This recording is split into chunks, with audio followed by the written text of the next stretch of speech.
Hello good evening guys, मैं वैभव एक बार फिर से आप सभी लोगों का बहुत बहुत स्वागत करता हूं। आज के सेशन काफ़ी इंपॉर्टेंट होने वाला है क्योंकि इसमें 25 मोस्ट इंपॉर्टेंट क्वेश्चंस के बारे में हम डिस्कस करने वाले हैं जो कि आपके यूपीएसआई के एग्जाम के लिए काफ़ी इंपॉर्टेंट होने वाले हैं।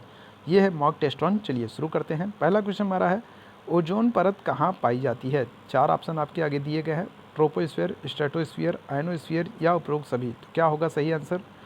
तो देखिए यहाँ पर जो सही आंसर होगा वो होगा हमारा स्ट्रेटोस्फीयर। समताप मंडल जो है, स्ट्रेटोस्फीयर जो है, यहाँ पर ओजोन परत पाई जाती है। तो सेकंड ऑप्शन जो है ये हमारा बिल्कुल करेक्ट होगा। आगे बढ़ते हैं नेक्स्ट क्वेश्चन की तरफ। भारतीय संविधान सभा से उद्देश्य प्रस्ताव को कब स्वीकृति मिली? तो देखिए यहाँ पर बात की जा रही है स्वीकृति की कि कब स्वीकार किया गया, स्वीकृति मिली, कब प्रस्तुत किया गया, ये प्रश्न में नहीं पूछा गया है। तो इस प्रश्न को ध्यान से देखिएगा और यहाँ पर देखिए जो सही आंसर होगा, करेक्ट आंसर होगा वो होगा हमारा 22 जनवरी 1947 को। ठीक है, उद्देश्य प्रस्ताव जो है इसे 22 जनवरी 1947 को स्वीकृति मिली थी। चलिए आगे बढ़ते हैं नेक्स्ट क्वेश्चन की तरफ। महाभाष्य किसकी पुस्तक है? 4 ऑप्शन आपके आगे दिया गया है, पाणिनि, अश्वघोष, पतंजलि या बाणभट्ट। तो यहाँ पर करेक्ट आंसर क्या होगा? करेक्ट आंसर जो हमारा होगा वो होगा हमारा पतंजलि। ध्यान रखिएगा, पतंजलि की पुस्तक का नाम महाभाष्य है। अब आप एक क्वेश्चन आपके लिए है, कमेंट करके बताइएगा कि पतंजलि किसके दरबार में रहते थे, किसके समकालीन थे। ये क्वेश्चन आप कमेंट करके हमको बताइएगा। चलिए आगे बढ़ते हैं नेक्स्ट क्वेश्चन की तरफ। अकबर ने दास प्रथा को कब प्रतिबंधित किया है? तो देखिए 4 विकल्प दिए गए हैं और चारों महत्वपूर्ण हैं। ठीक है, 1562 की बात करें, 1562 में अकबर ने दास प्रथा को प्रतिबंधित किया था। तो यहाँ करेक्ट आंसर जो हमारा होगा वो होगा हमारा 1562। इसके साथ ही 1563 को भी ध्यान रखिएगा कि 1563 में अकबर ने तीर्थ यात्रा कर को समाप्त किया था। और 1564 की बात करें तो अकबर ने 1564 में जजिया कर को समाप्त किया था। तो ये तीनों भी ध्यान रखिएगा, 1562 में दास प्रथा को प्रतिबंधित किया, 1563 में तीर्थ यात्रा कर को समाप्त किया और 1564 में जजिया कर को समाप्त किया। चलिए आगे बढ़ते हैं नेक्स्ट क्वेश्चन की तरफ। 67वें राष्ट्रीय फिल्म पुरस्कारों में सर्वश्रेष्ठ फिल्म का दर्जा किसे दिया गया है? तो 4 फिल्में आपके सामने हैं, गली बॉय, मणिकर्णिका, इंग्लिश मीडियम या फिर छिछोरे। क्या होगा करेक्ट आंसर? तो करेक्ट आंसर जो हमारा होगा वो होगा हमारा छिछोरे। ध्यान रखिएगा, 67वें राष्ट्रीय फिल्म पुरस्कारों में सर्वश्रेष्ठ फिल्म का दर्जा छिछोरे को दिया गया है। चलिए आगे बढ़ते हैं। कयाल क्षेत्र विशेष से संबंधित है। आपको बताना है जो ये कयाल शब्द है ये किस क्षेत्र विशेष से संबंधित है। तो केरल, तमिलनाडु, आंध्र प्रदेश या गुजरात। क्या होगा? तो ध्यान रखिएगा यहाँ पर केरल सही आंसर होगा। केरल में जो झीलें होती हैं, जो पश्चिमी घाट की जो झीलें होती हैं, इनको कयाल के नाम से जाना जाता है। तो ये यहाँ पर केरल जो होगा ये हमारा करेक्ट आंसर होगा। चलिए आगे बढ़ते हैं। भारत में पहली जनगणना किसके समय में हुई है? ध्यान रखिएगा यहाँ पर बात की जा रही है पहली जनगणना की। जब आपसे पहली जनगणना पूछा जाएगा तो आपका आंसर होना चाहिए मेयो। लेकिन अगर यहीं प्रश्न में जोड़ दिया जाता कि पहली नियमित जनगणना कब से प्रारंभ हुई, तो आपका आंसर जो है वो बदल जाता, आंसर आपका हो जाता रिपन। ठीक है, ध्यान रखिएगा। लेकिन जब नियमित जनगणना नहीं पूछी जा रही है, सिर्फ आपसे पहली जनगणना पूछी जा रही है, तो ध्यान रखिएगा 1872 में पहली जनगणना जो है वो लॉर्ड मेयो के समय में हुई है। मेयो हमारा करेक्ट आंसर होगा। चलिए आगे बढ़ते हैं नेक्स्ट क्वेश्चन की तरफ। मूल अधिकारों की सुरक्षा का उत्तरदायित्व किस पर होता है? संसद, राज्य, नागरिक या न्यायालय। देखिए यहाँ पर जो करेक्ट आंसर होगा मैं बता देता हूँ, वो होगा आपका न्यायालय। ध्यान रखिएगा, कोर्ट के पास जो होता है मूल अधिकारों की सुरक्षा का उत्तरदायित्व होता है। सुप्रीम कोर्ट जो है अनुच्छेद 32 के तहत, ठीक है, उसे रिट जारी करने के अधिकार होती है। इसके अलावा अनुच्छेद 13 के तहत उसे न्यायिक पुनर्विलोकन का भी अधिकार दिया गया है, सजग प्रहरी बताया गया है। तो यहाँ पर जो करेक्ट आंसर हमारा होगा वो न्यायालय होगा।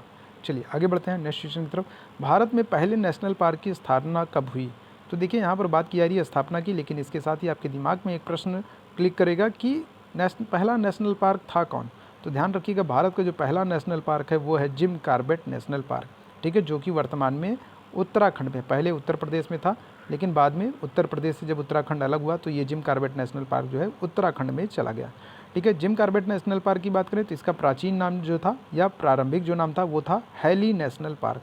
ठीक है, हैली नेशनल पार्क या Jim Corbett national park Bharat का पहला नेशनल पार्क है और इसकी स्थापना हुई थी 1936। तो हमारा करेक्ट ऑप्शन हो जाएगा।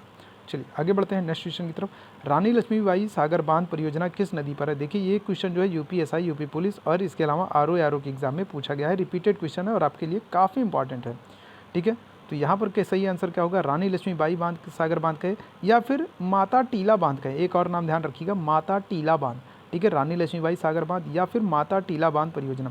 तो ये किस नदी पर है? तो यहाँ पर जो सही आंसर होगा वो होगा हमारा बेतवा नदी। बेतवा नदी हमारा करेक्ट ऑप्शन होगा। आगे बढ़ते हैं। सती प्रथा के अंत के लिए जिम्मेदार संगठन की स्थापना कब हुई? तो सबसे पहले तो आपको ये पता होना चाहिए कि सती प्रथा के अंत के लिए जिम्मेदार संगठन कौन था। तो जो जिम्मेदार संगठन था वो था ब्रह्म समाज। ठीक है, ध्यान रखिएगा, ब्रह्म समाज सती प्रथा के अंत के लिए जिम्मेदार था और ब्रह्म समाज की स्थापना हुई 1828 में राजा राम मोहन राय के द्वारा। 1828 में ब्रह्म समाज की स्थापना की गई है, तो 1828 हमारा करेक्ट ऑप्शन होगा। आगे बढ़ते हैं नेक्स्ट क्वेश्चन की तरफ। फुल्लहड़ झील किस जिले से संबंधित है? ध्यान रखिएगा, फुल्लहड़ झील की बात करें तो फुल्लहड़ झील जो है ये आपकी यूपी में है।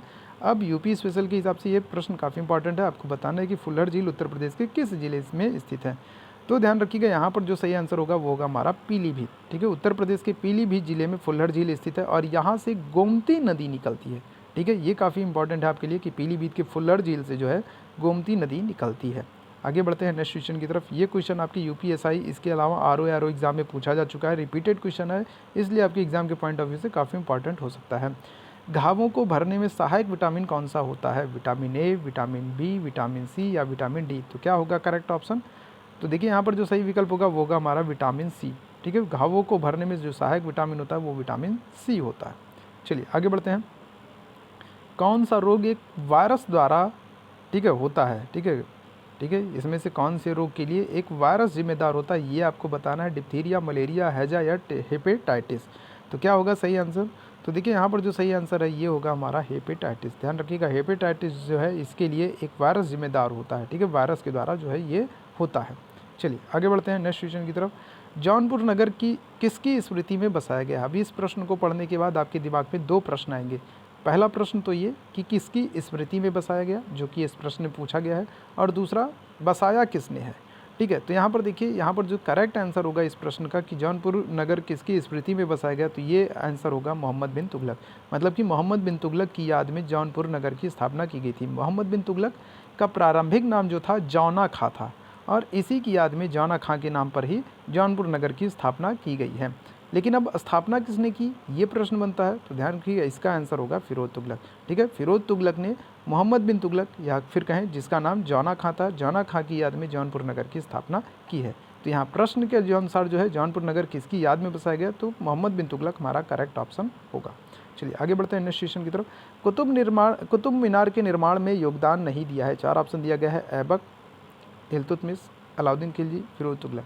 तो किसने कुतुब मीनार के निर्माण में योगदान नहीं दिया है? तो देखिए यहाँ पर जो सही आंसर होगा वो होगा हमारा अलाउद्दीन खिलजी। अलाउद्दीन खिलजी ने कुतुब मीनार के निर्माण में योगदान नहीं दिया। जैसा कि आपको पता है कुतुब मीनार जो है इसका निर्माण ऐबक ने शुरू कराया था, लेकिन पूरा नहीं करा पाया क्योंकि उसकी पहले ही मृत्यु हो गई। तो क्या होता है कि कुतुब मीनार के निर्माण को इल्तुतमिश पूरा कराता है और बाद में कुतुब मीनार के जो सुदृढ़ीकरण है या उसका जो पुनर्निर्माण है उसमें थोड़ा सा योगदान फिरोज तुगलक का भी रहता है। लेकिन अब बात की जा रही है यहाँ पर कि किसने योगदान नहीं दिया, तो यहाँ पर जो करेक्ट आंसर है वो है अलाउद्दीन खिलजी। अलाउद्दीन खिलजी ने कोई योगदान नहीं दिया है। आगे बढ़ते हैं। All India trade union Congress की प्रथम अध्यक्ष कौन थे, ये प्रश्न पूछा जा रहा है। तो ध्यान रखिएगा, all India trade union Congress की बात करें तो सबसे पहले आपके दिमाग में ये प्रश्न आना चाहिए कि इसकी स्थापना कब हुई। तो इसकी स्थापना हुई है 1920 में। अब बात आती है कि इसकी स्थापना की किसने, तो NM राय ने। ठीक है, ध्यान रखिएगा, all India trade union Congress की स्थापना जो है NM राय ने की थी। ठीक है, और अब बात की जा रही है यहाँ पर प्रथम अध्यक्ष कौन थे। तो प्रथम अध्यक्ष की बात करें तो प्रथम अध्यक्ष थे लाला लाजपत राय। ठीक है, all India trade union Congress की जो स्थापना 1920 में NM राय ने की थी, उसके प्रथम अध्यक्ष लाला लाजपत राय थे। चलिए आगे बढ़ते हैं नेक्स्ट क्वेश्चन की तरफ।